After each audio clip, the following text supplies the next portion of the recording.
Well, for more on Amazon's move, we're joined by the Director of Research at Horizon Media, Brad Adgate. Brad, good to have you back on the program. Hey, so does Amazon have the wherewithal to compete with Netflix? Well, I think right now they're really behind. Netflix has so many agreements. They're available on 250 devices, from DVRs to Blu-ray to video game consoles, the media players. They've got some content agreements. Of course, Stars and Encore are going to be worth watching coming this year. Amazon doesn't have any of that. So they have a lot of room to catch up, or they need a lot of room to catch up. But similar to Netflix, they're a distributor. They're not a content provider. So they're going to have to cut the same type of deals with these big studios that Netflix has been doing. So they're already behind the curve. Then what do you think has spurred Amazon management to do this then? Well, because digital is the future. It's you know, what they're doing is they sent this little screenshot that said if you're an Amazon Prime subscriber, you pay $79 a year. You get the free shipping, 2-day free shipping for loyal customers. That's cheaper than what Netflix is offering. Netflix is $8 a month, which is $96 a year. Right. So they think that's kind of their unique selling proposition. But really, you know, retail and brick and mortar is kind of like moving aside, and everything's going online and streaming. But it sounds like to me, Brad, that you're describing that for Amazon, this is a nice add-on. It's another value add for their customers, but they're not looking to dominate the space. No, I don't think so. You know, just I think what they want to do is offer a competitor to Netflix. You know, Netflix is first in. Being first in doesn't mean you're going to be best. You know, Google wasn't the first search engine. You know, certainly Facebook wasn't the first social network, and Netflix may not be the first. Well, they're the first, may not be the best. Right. I think these content providers, these things like Comcast offering an iPad, you know, this TV Everywhere initiative that Jeff Bukes talked about at opening up at the Consumer Electronics Show last week.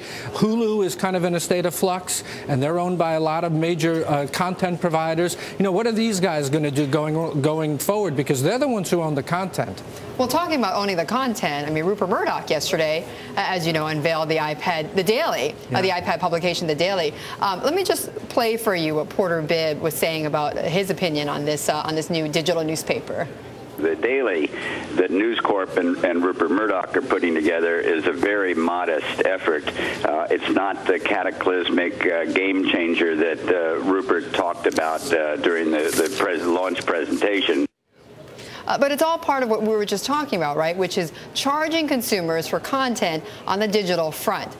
Do you think it's going to work? Do you agree or disagree? Well, I think it's something that has to bear fruit in, you know, long term. I do think that, number one, the problem with newspapers right now is kids don't read it. Young people don't read it. Their circulation is falling off because young consumers are getting their news from other content, and they're getting it digitally. They're getting it online. Right. The other thing is the price. You know, circulation, as circulation drops, production cost increases. You have to deliver the papers, the cost of papers. You know, we're moving more towards a world where there's less paper and more electricity, and certainly newspapers make sense to do that. Right. There's always this misnomer that young people don't read the news. Well, they do read the news. They just don't read it on the newspapers anymore. So, but you know, Murdoch is trying to do put a new business model, right? That hopefully others will follow. So, what will determine the success of this? What will determine that we'll actually make money on this? Well, I think first of all it should be advertising. I mean, they have some NASA advertisers, some charter advertisers. But we know that, but the business model is not there. The business model is going to be subscribers. It's going to be getting people to pay for it, using the iPad app.